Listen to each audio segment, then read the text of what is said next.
Bismillahirrahmanirrahim. Assalamualaikum warahmatullahi ta'ala wabarakatuh. Alhamdulillahilladzi hadana lihada wa ma kunna linahtadiya laula an hadana Allah. Allahumma salli ala sayyidina wa maulana Muhammad wa ala ali sayyidina Muhammad. Nama saya Muhammad Idhofi Mahdi, NIM 192100146, mengikuti mata kuliah Fikih Muamalah di kelas D. Di sini saya akan memberikan review sedikit tentang materi yang telah disampaikan oleh Bu Asna Jazilatul tentang pengantar fikih muamalah.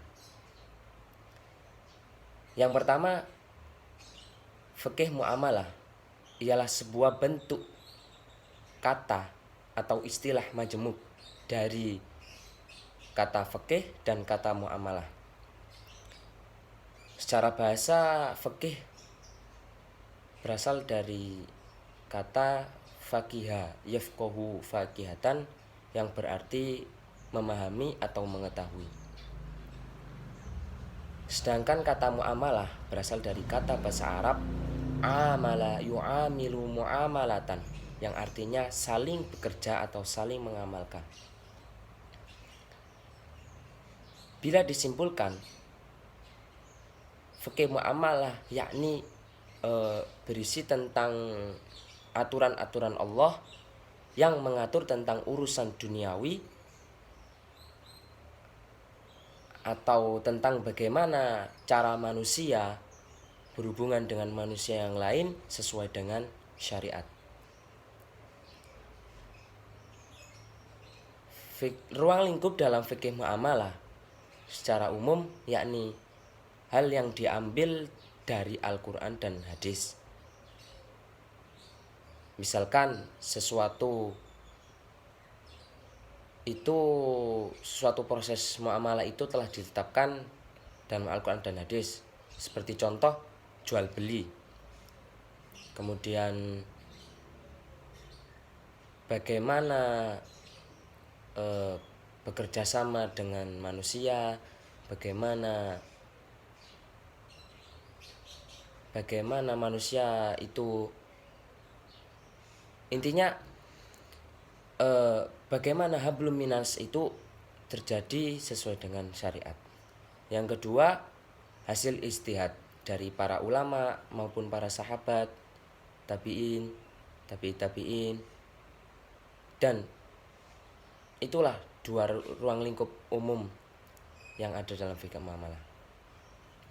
Fikih muamalah ini sangat penting untuk dipelajari, karena apabila praktik fikih muamalah ini dilakukan dengan benar dan baik, maka akan tercipta kesejahteraan yang hakiki antar sesama manusia.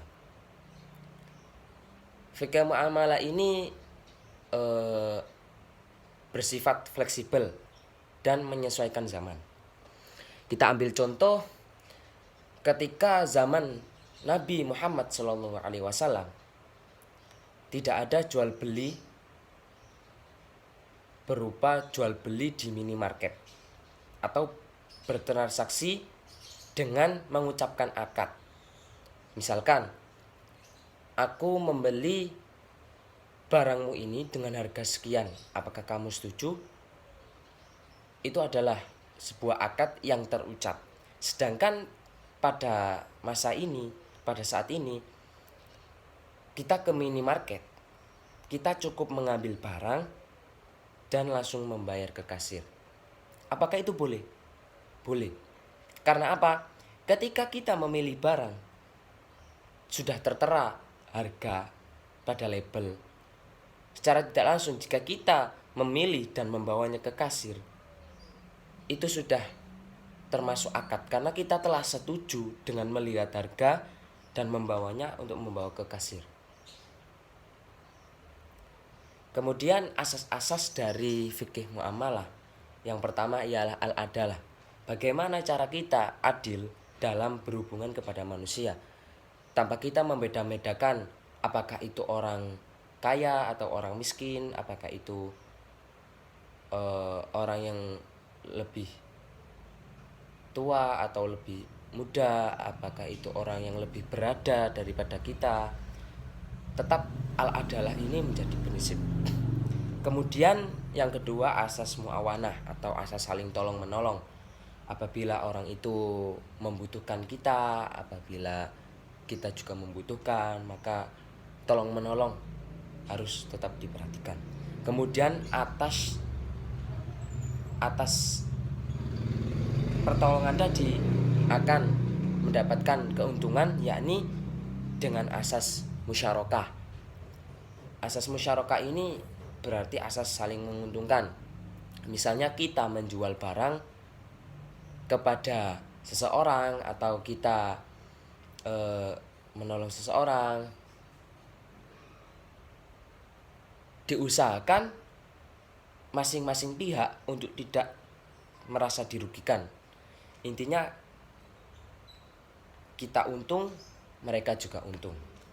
Kemudian asas manfaah, yakni dalam praktek fikih muamalah tersebut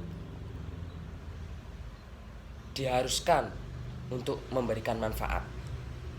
Kemudian asas antarodin atau suka sama suka atau ridho, saling ridho, sudah dijelaskan dalam surat An-Nisa ayat 29 yang bunyinya Bismillahirrahmanirrahim. Ya ayyuhalladzina amanu la ta'kulu amwalakum bainakum bil batili illa an takuna tijaratan an taradim minkum. Al-ayah,